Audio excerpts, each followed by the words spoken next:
MOT testing stations come in all shapes and sizes, from huge multi-franchise dealerships to garages with a single bay that offer MOT tests but no services or repairs. MOT testing facilities also vary considerably. The size and layout of the bay depends primarily on the classes of vehicles being tested and on whether the underside inspection facility is a hoist or a pit. Another major influence are the conditions of appointment, or the requirements of authorisation as they're now called, that were relevant when the site was originally approved. These requirements have remained fundamentally unchanged since 1986, but they're now being amended to make them less onerous for all classes. And Jake Fawcett here from VOSA. Hi, Jake. Hi, Sophie. Is going to explain to us the important positive implications for test stations, isn't that right? You know, you're dead right about the positive implications, especially for stations that perhaps want to upgrade to one-person testing or even take on additional testing classes. Will all test stations be affected? Well, it's fair to say that the implications won't have as great an effect on motorcycle testing stations as they will, say, a Class 4 station. But some of the changes will affect all testing stations, and they'll be free to choose whether to adopt them or not. Just tell us, Jake, before we talk about the actual changes themselves, what prompted VOSA to review the requirements now? Right, well, partly for simplification. Many people believe that the original requirements were confusing and ambiguous. Sounds like a pretty good reason in itself, Jake. Were there any other factors affecting that decision? Well, yeah, there were. Following the introduction of one-person test lanes and automated test lanes, many of the authorised examiners wanted to take advantage of this new equipment, but they couldn't do so because their premises wouldn't meet the existing requirements for authorisation. Because of dimensional requirements? That's right. Many VTSs were approved with earlier, less demanding requirements. Of course, many of these have been reapproved since then under what's commonly known as grandfather rights, and as a result, testing has been allowed to continue at those sites, much like this one here that we're visiting today. So we're going to be looking at requirements for authorisation for new testing stations? Oh, not at all. We're going to be focusing on the changes that affect existing sites.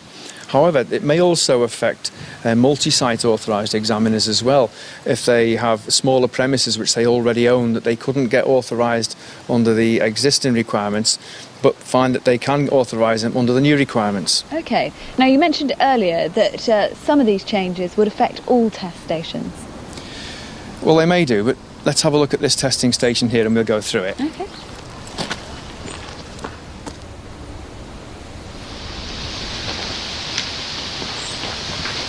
Right, so here we are. This is one of the first changes that the MOT stations are going to notice. Right. Is that they're no longer going to be required to have designated MOT parking bays. Really? No parking for the VE then? Oh, hi. No, you're quite right. I prefer to sneak up on us as it happens and park outside of the street. But joking apart, you know, that's one of the things that's going to change. So no parking requirements at all? Well, no, all we're asking MOT stations to do now is to provide adequate parking for customers, and of course that will be dependent on how much space they've got and the size of the business. Well, that sounds logical, because if there's nowhere for them to park, then they're not really going to attract many customers, are they? What else? Some MOT stations will have had to provide barriers and such likes to separate the MOT testing bays from the other activities in the garage. OK, and what's the thinking about that? Is that to prevent distraction? Exactly right, yeah. So what we're doing now is, rather than stipulating that you've got to have barriers, we're going to leave it up to the authorised examiner to make the decision for themselves based on how their business is run and the proximity of other activities in the garage. So we'll leave it up to the AE to decide. And I guess there's health and safety considerations there as well. That's true. So one of the changes that's going to be introduced is that the presenter or vehicle owner will be able to view the test via cameras positioned in the MOT testing bay, so they can watch the test from the comfort of the waiting area on a TV monitor or a TV of some kind. OK, are there going to be requirements surrounding that then?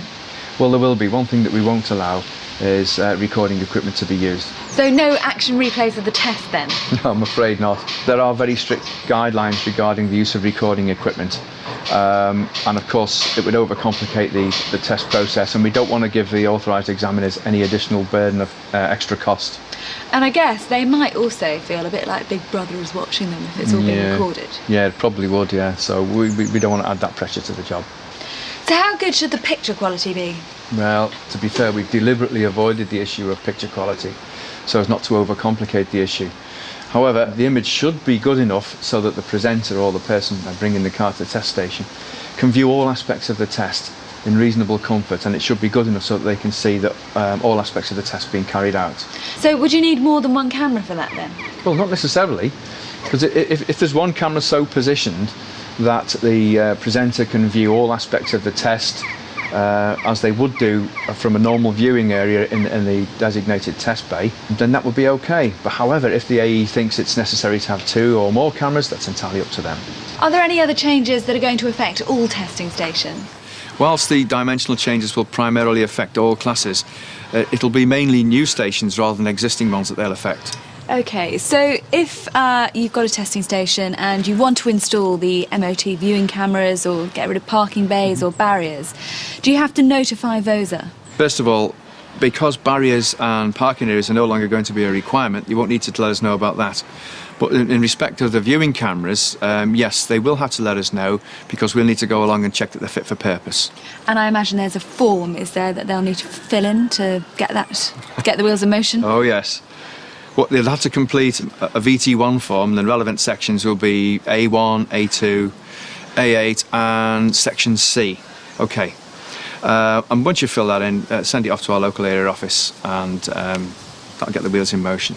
So you've got to fill in a VT1 form, yes. Only certain parts of it. Should only take a few moments. Should only take a few minutes, that's right. That form available online? It is. On the Business Link website, you can download a copy, fill in the relevant sections and post it off to the local area office, the VOSA local area office. So what are the dimensional changes in the new requirements that might help a testing station upgrade to one-person testing? Well, some of the important dimensional requirements have been relaxed in the test area, along with some other requirements as well. So why don't we go into a test bay and have a look? Let's do it. Let's go.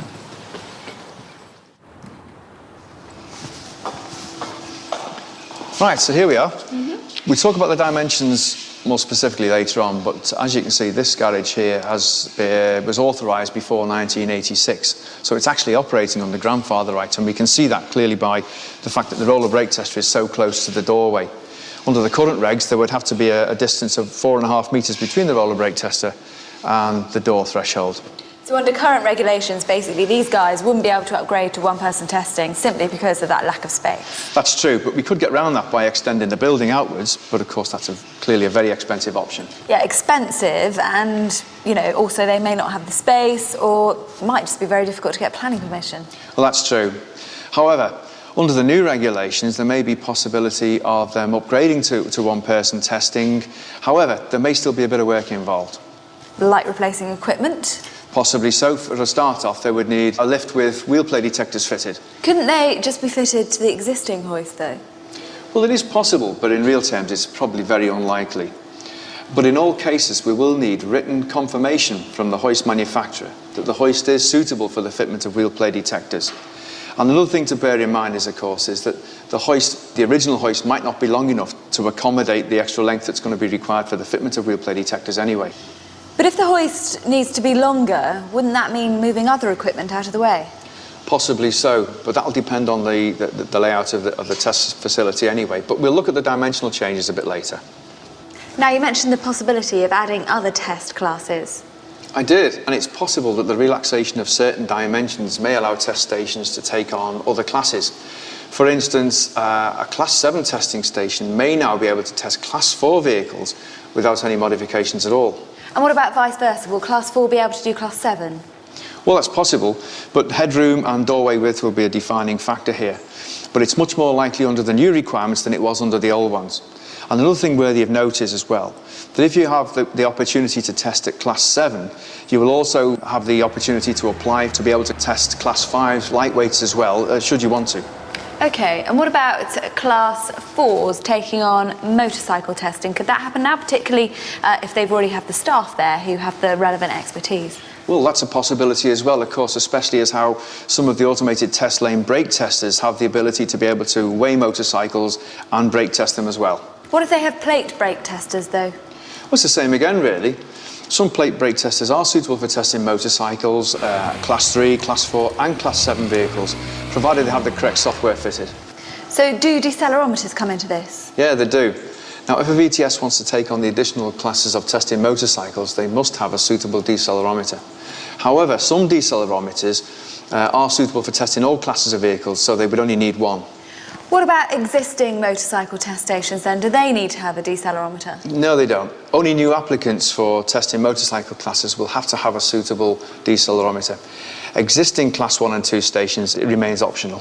So is that all that's necessary then for a Class 4 testing station to start testing motorcycles? Not quite. An ATL roller brake tester or a suitable plate brake tester would take care of the weighing equipment. However, they will still have to provide a suitable area for carrying out the motorcycle inspection. Okay, so say you've got a Class 4 testing station and you don't want to increase the number of classes you test there, but you do want to increase the number of tests you do. Could you have, for example, 2 hoists and just 1 roller brake tester? Yeah, no reason why you can't have 2 hoists and just 1 headlamp tester, 1 roller brake tester, 1 gas analyzer and 1 smoke meter. As long as they're side by side? Well, they don't have to be side by side, just as long as they're positioned so that testing can be carried out effectively. Fair enough. So what's next? Right, now I think it's time we need to talk about the dimensions, and to help us with that, I've got some illustrations set up on the laptop. So should we go and have a look? Yeah, great. Right, after you. Yeah, sure. So we're going to be looking at all classes here then? Well, although there are dimensional changes for Class 1 and 2, they're unlikely to affect existing layouts. So what we'll do is we'll concentrate on the dimensional changes that are likely to benefit existing stations, but these will mainly be Class 4s. Okay, so just tell us what you're going to show us here on your computer then. Right, well what we've got here is a typical plan layout of a grandfather rights authorised station, and as you can see the dimensions here are 9 metres long by 3.6 metres wide. And that is insufficient for them to upgrade to 1-person testing under the previous requirements, is that right? That's right, but due to the dimensional changes in the new requirements, this may now be possible. So show us how that would work. Okay, in this example we have a minimum length recess lift, and you can see that the roller brake tester is also very close to the entrance door. But to change to 1-person testing, wouldn't the hoist need to be longer? Well, actually, there's no requirement for the hoist to be longer than the minimum 3.9 metres. However, in reality, it's unlikely that you're going to be able to accommodate any wheel play detectors on a lift of that dimension. So, what we're going to do here is we're going to use an example of a lift 4.6 metres in length. But where are you going to find the extra space? Well, let's have a look. Firstly, the minimum distance behind the new 2005 spec headlamp tester has been changed to 600 millimetres, allowing for the hoist to move slightly further back. We can then install our new 4.6 metre hoist, fitted with turning plates and wheel play detectors. As the hoist is going to be the headlamp aim standing area, the position of the wheel play detectors may need to be given additional consideration if they don't comply with the plus or minus 6 millimetre level requirement. We can now position the roller brake tester in relation to the hoist, and this dimension has been significantly reduced. The minimum distance from the edge of the roller brake tester to the hoist recess must now be a minimum of 600 millimetres. Finally, the distance from the other edge of the roller brake tester to the entrance doors must be at least 1.5 metres. The rest of the roller brake tester standing area is permitted to be outside of the building, but in all cases the first 3.35 metres from either side of the roller brake tester centre line must be substantially level. So in this example, we've managed to install an ATL bay with a longer hoist in a nominal overall length of 9 metres. That's right. Now, under the previous requirements to fit this kind of equipment, we would have needed a test bay of something like 12 metres in length. So hopefully these changes will benefit a considerable number of VTSs that wish to upgrade. Jake, I understand that the distance from the edge of the hoist to the wall has now increased from 500 millimetres to 600 millimetres. Is that going to cause a problem? It shouldn't do, because there'll be lots of options. The diagram of the old test bay showed a 4-post hoist, whereas the new hoist has no posts visible on the plan view. This is because it depicts a scissor-type lift or a 2-post lift. So are there any other types of bay layout that might benefit from these changes? Yeah, absolutely. The example we've seen here could easily be adapted for a test bay with a pit rather than a hoist, or even a drive-through layout. But in the case of a pit, would you need to extend it? Not if the pit already has a minimum working length of 3.9 metres. So that would save a lot of extra building work. But what if you've got a testing station that has a roller brake tester in an adjacent bay rather than inline? Well, this bay isn't quite so common, but let's have a look at an example anyway. Now here we have a side-by-side layout in a test bay with a nominal overall length and width that are both 7.2 metres. Now to upgrade to ATL, or OPTL under the previous requirements, the test bay length would have needed to be increased to at least 9 metres to incorporate the roller brake tester standing area. However, under the new requirements, and by moving the headlamp aim tester into the roller brake tester standing area, upgrading to ATL can be achieved without having to extend the building. So it certainly appears that the changes will allow quite a number of testing stations to upgrade to one-person testing. But you mentioned a bit earlier, Jake, about Class 4 testing stations adding a motorcycle test bay. Tell us more about that. Particularly because some of the newer roller brake testers are authorised to test motorcycles as well. Now they use an adapter plate to narrow the available roller area, and they also weigh the machine on test. You'd still need a separate area though, would you, to carry out the inspection? Yeah, you would. I've actually got an example of such a layout on here. Now here we see the same side-by-side layout that we looked at in the previous example. The AE has decided not only to upgrade to ATL, but also to add a motorcycle test bay. Now to facilitate this, the headlamp aim tester and roller brake tester have been repositioned so that the headlamp aim standing area straddles the roller brake tester. The motorcycle inspection area has been marked out so that it falls either side of the headlamp aim tester. Additionally, a removable motorcycle brake test adapter plate must be fitted to the roller brake tester when carrying out a motorcycle test. So is that all the equipment they need for motorcycle testing? Not quite. They'll also need sufficient jacks or stands to raise the wheels of motorcycles that don't benefit from having a centre stand. They'll also need a couple of straight edges or cords so they're able to check wheel alignment. So not a huge capital outlay then to add a motorcycle test facility as long as you're incorporating it into an ATL upgrade? Well, that's right. Adding a motorcycle facility won't be possible for all garage layouts, but for whatever class or classes of vehicle you do test, there will be a variety of options available. So regardless of whether the testing station has a pit or a hoist or a plate brake tester or a roller brake tester? Yeah, well, the AE should utilise a layout that makes the best use of the space he's got available, and we can employ the services of the many professional advisory bodies out there, or even the equipment manufacturers themselves will give advice. And Jake, you haven't mentioned yet whether there are any changes in regard to height of test stations.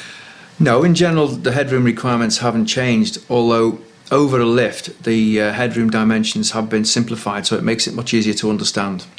And what about the entrance and exit dimensions? Well, there's no change for Class 4, but for Class 7, the minimum doorway width requirements have been reduced from 3.5 metres to 3 metres, unless the doorway actually forms part of the roller brake tester standing area. And what about Class 3 testing stations? Well, currently, all Class 3 testing stations also test Class 4, so there'll be no real need to look at these requirements. And will the changes make it easier for Class 4 testing stations to take on Class 7 testing? Well, it could be possible for some of the larger Class 4 testing stations that couldn't previously meet the requirements may now be able to do so. However, it's more likely that existing Class 7 stations will be able to now in future test Class 4. Because they're all bigger than Class 4 testing stations anyway. Well, that's true, but the stumbling block has always been that a Class 7 testing station was always allowed to have some of the brake test standing area actually outside the building. Now with Class 4 that was never allowed because it all had to be undercover. So that's the change here now, that can be outside? Some of it can be, yes. So is there anything else that an AE might want to consider? Well, there is, yeah. What an AE needs to remember here is that the published dimensions are the minimum requirements. So if at some point an AE wants to be able to test larger vehicles within his test class, say like pickups or crew cab type of vehicles, which are very popular now, he'll have to factor these requirements into his dimensions when he's initially designing his test facility. Because they may just be too long for a minimum length hoist. Yeah, exactly. Some of these vehicles can exceed 5 metres in length. So the AE would have to consider the potential increase in any business or potential business that may come from this, but when they're selecting what size pit they need or whatever hoist they're going to use. Okay, so if an AE likes the sound of all this and they think, yes, I want to upgrade my facilities to an ATL or an OPTL or add an extra test class, what should be their first move? Okay, well, the first thing they need to do is get informed, and they can find all the information they need on the Business Link website. And the requirements for authorisation for all classes are there? They are, and you'll also find some useful diagrams to help illustrate the relevant dimensions.